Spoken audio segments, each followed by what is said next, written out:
If you lost everything you invested in a stock, bond, or real estate fund, how would that affect you financially and emotionally? Let's talk about it.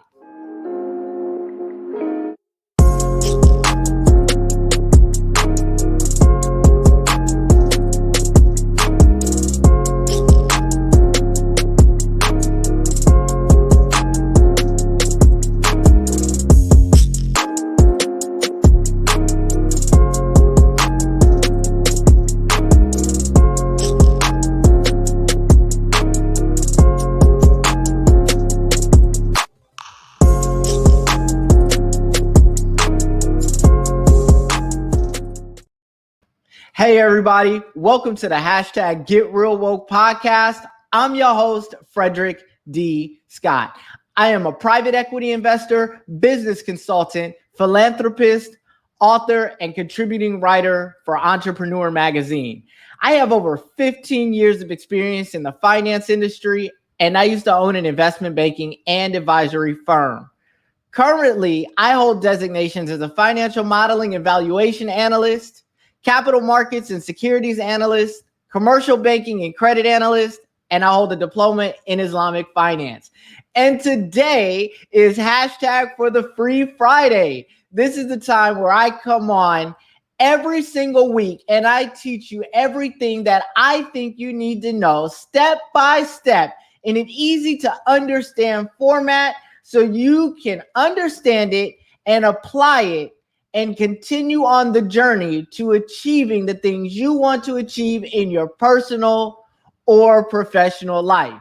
Now, before we get into today's topic, I need everybody to hit the like button, hit the subscribe button, hit the bell notification, leave me a comment at the bottom of this video to let me know what you think. And if you haven't already, hit the join button if you're on an Android phone, or hit the link in the description or pin to the comments of this video to join the hashtag Real Woke live chat community and be eligible to participate in the hashtag Learn to Earn Cash giveaway, where I am giving away a minimum of $1,000 every single month live right here on the hashtag Get Real Woke podcast. All right, let's jump into today's topic. So today we're going to continue our retail investing series. So we're like on retail investing part 6 at this point. And where we are now is we are talking and discussing the investment risk profile. And so with that, we've already covered targeted ROR, market environment considerations. And now today we are going to be talking about the consequence of failure. And what is the consequence of failure? So, when you are considering investing, when you are thinking about your targeted ROR, when you are asking yourself if your targeted ROR is realistic, one of the things you also have to ask yourself is, well, what's going to happen if I lose all of my money? How is that going to affect me financially? If whatever I invest into, whatever it is that I'm investing in, if I were to lose all of that, how would that affect me financially? How would it affect me emotionally? And so let's talk about the first thing that we're going to talk about today, which is risk consequence. And what is risk consequence? So risk consequence is the financial and emotional threats an investor faces if a goal is not met. And let me give you an example of that. So for example, right, one investor may have the goal of investing for the long term to be able to pay for, let's say he's a grandfather, he wants to pay for his grandchildren's college education. And let's say he doesn't hit that goal, right? Let's say something happens and by the time, let's say it's 10 years from now, 15 years from now, 20 years from now, he hasn't made enough money or he's lost a lot of money in his investments and isn't able to satisfy his grandchildren's college education.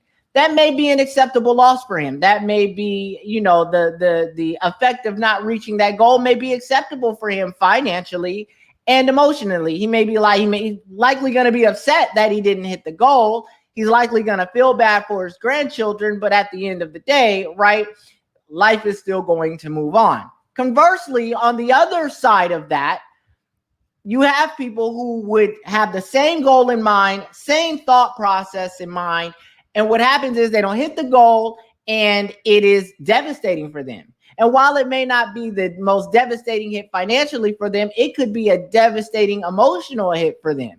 And it could cause them to do a number of different things. And, or it may be a situation where it's both financially and emotionally devastating. It could also be a situation where the financial loss, because they've lost a substantial amount of their investment, could be so devastating that it causes other emotional issues. A good example of this is what happened in the 2008 financial crisis, right? You had a lot of people that had substantial amount of money invested in 401k plans. And the 401k plan managers, were investing in things that were highly speculative and highly risky. And, in a lot of cases went against their investment memorandum or the stated objectives that they had disclosed to the people that had their money invested in the fund, the 401k participants. It went against what they told them and what they publicly disclosed that they would be investing in. And a lot of people lost a lot of money, right? Because a lot of people, when you consider investing, especially retirement investing, put a substantial amount of their future nest egg into these 401k plans. And so facing that substantial loss that a lot of people faced caused financial ruin. I mean, some people were at the point where they were just a year or two shy from retiring. And the reality of the fact that they were not going to retire into the comfortable position that they thought they were going to retire into caused depression. It caused them to have to actually go out and work longer. Some people that were already retired that had already started collecting 401k distributions realize that now they're going to have to go back and get a job. And at that age, who's going to hire them, making the same type of salary that they had been making over the course of their career? And so what you found is a lot of people became very depressed. This is the emotional consequence of the loss, right? So, a lot of them became depressed. A lot of them became anxious. Some people couldn't sleep at night. And unfortunately, some people committed suicide. And that is just on the consumer side.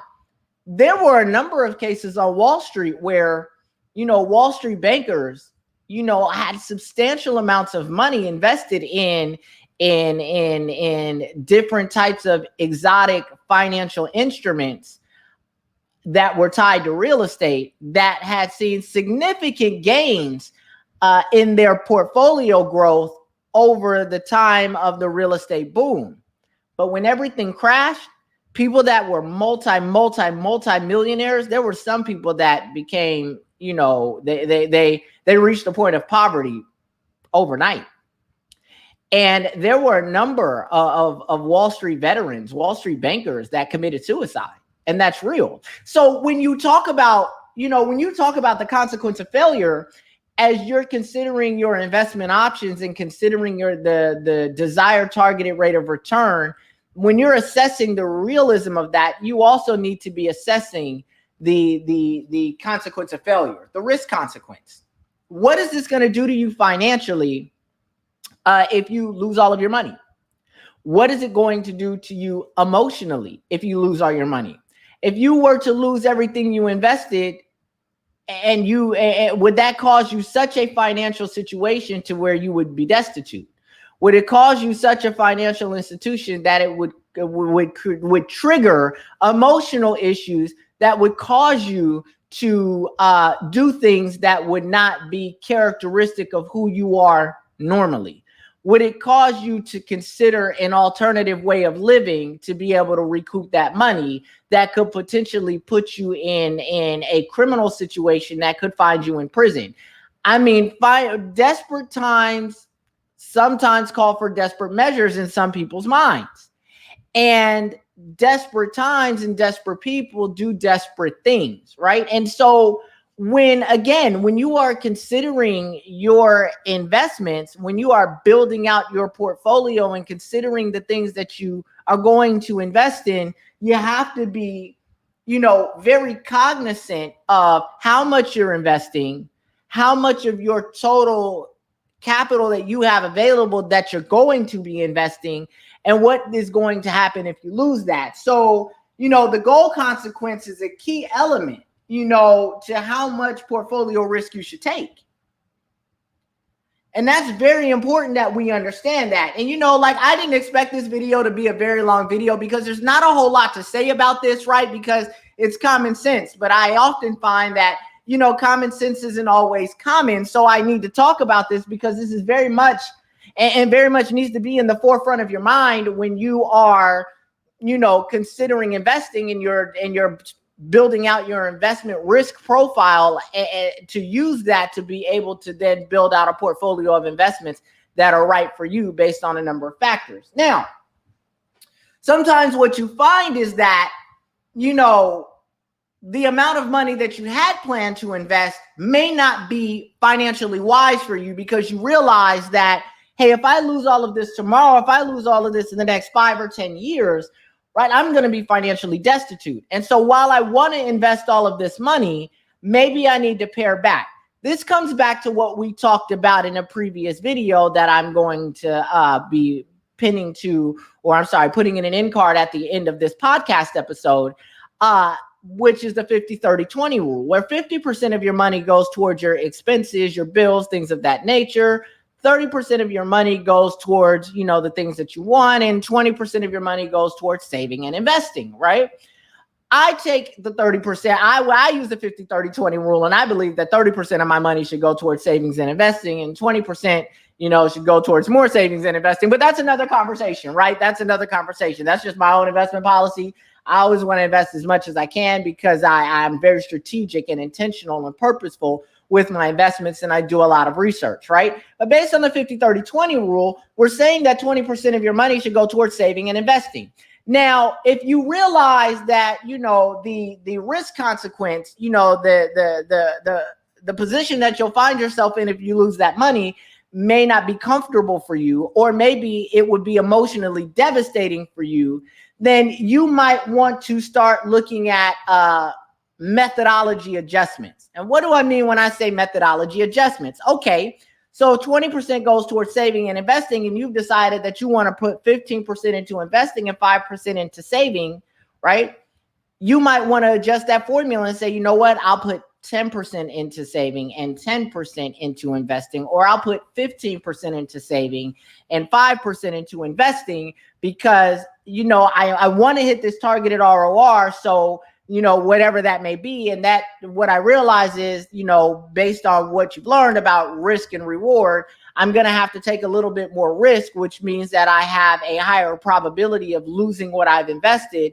So let me not invest as much. So that way, if I do lose that money, it's not earth shattering for me. I'm going to be upset, but it's not going to be earth shattering. So when we talk about methodology investments, oftentimes what we're talking about is saving more, spending less, or working longer, which could be starting a side hustle. And I'll come back to that in a second.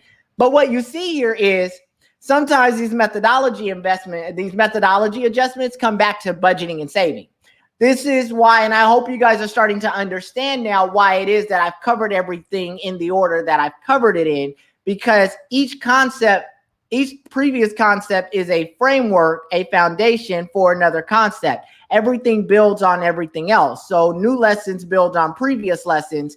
And in order to do this really well, right, you have to have the other knowledge to be able to work with where you are, because as you learn more, you have to reach back to other knowledge that you have to be able to do this properly, do this well, and see year over year growth on your portfolio long term, right? So, we've covered the 50-30-20 rule today, and that's something that we covered in a previous video. Now we're back to saving more, spending less, which we talked about in budgeting and saving, which is really, really important. Now let's talk about working longer or side hustle. Side hustles have become quite common within our community and just in general, right?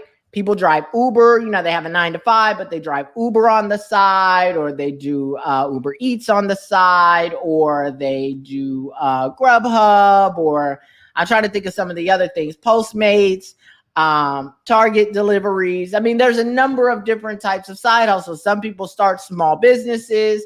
and become entrepreneurs, sell things online on the side to be able to make more money. And that's all okay, provided that you can manage your time with your 9-to-5 and your side hustle and be able to make money from both. Excuse me. That's great because you're actually making more money, right? Which will allow you to save more. Sometimes hitting your long-term goals isn't just about targeted rate of return. Sometimes hitting your long-term goals is just increasing saving more, increasing the amount of money you make more, right? Taking on a side hustle. Don't think that investing alone is the only answer to reaching your goals.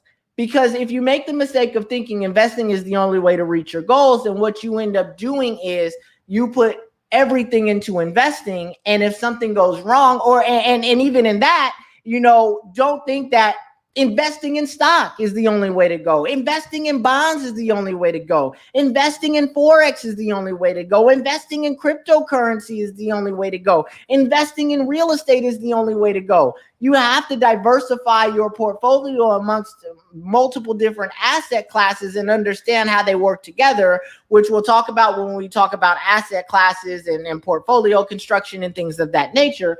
But you have to diversify, and you have to, because that lowers the risk of total loss, right? And it allows you to better achieve your targeted rate of return long term while being able to mitigate that risk. Remember, the goal of investing is to maximize capital appreciation while mitigating risk to its lowest common denominator, which means that I want to make as much money as I can while taking the least amount of risk possible. Diversification in your investment portfolio diversifies away risk. Now, obviously, as you're diversifying, the more you diversify, the lower targeted rate of return you can expect, depending on how widely diversified you are, but that diversification also prevents you or lowers your probability of having a total loss in your investment portfolio. So that's very, very, very important to understand, right? So now, how is this beneficial? And I'm not going to make straight content videos about this anymore because I just don't see the point. I said what I said, and it's been facts, and it is what it is. The facts are starting to met themselves out now, and long term, the second part of what I predicted is going to happen as well. And if you want to know what I predicted, feel free to go back to watch those videos. But let's talk about those people that invested in the Tulsa real estate fund, right? Let's talk about that. So a lot of people, there were a number of people that invested substantial amounts of their life savings into the Tulsa real estate fund. But now, had they have understood, investment risk profile, if they had understood, a realistic targeted ROR, had they have understood risk versus reward, had they understood, risk consequence, the consequence of failure, had they have understood how to read the documents, research the person, and just even do the baseline due diligence, they would have never invested in that person or in that fund, because the person they would have known was not capable of managing it. More, they would have understood that the risk for total loss was substantial, and that would not have been the right investment for the average investor, especially in the retail community, and more specifically, a new investor. But a lot of people invested substantial amounts of money into this fund, and they're at negative ROR right now. Their year-over-year return is negative, and the negative number magnifies year over year, as we are beginning to see, which is something that I predicted when I made the content last year, right? So, and it's really unfortunate because, and honestly, this is why I do this, because it's very important to me that you have the baseline level of knowledge to be able to make wise decisions when it comes to your money. Because at the end of the day, while I do advocate for a financial advisor, I do think a financial advisor, a credible, licensed, experienced financial advisor, is very, very, very important for you to help you make the right decisions and assess your risk properly, right? No one at the end of the day is going to take care of your money better than you will. And in light of that, right, you have to have a baseline level of knowledge and working ability so you cannot be Tulsa'd. Let's just say that. That's what I'm going to call it. Tulsa.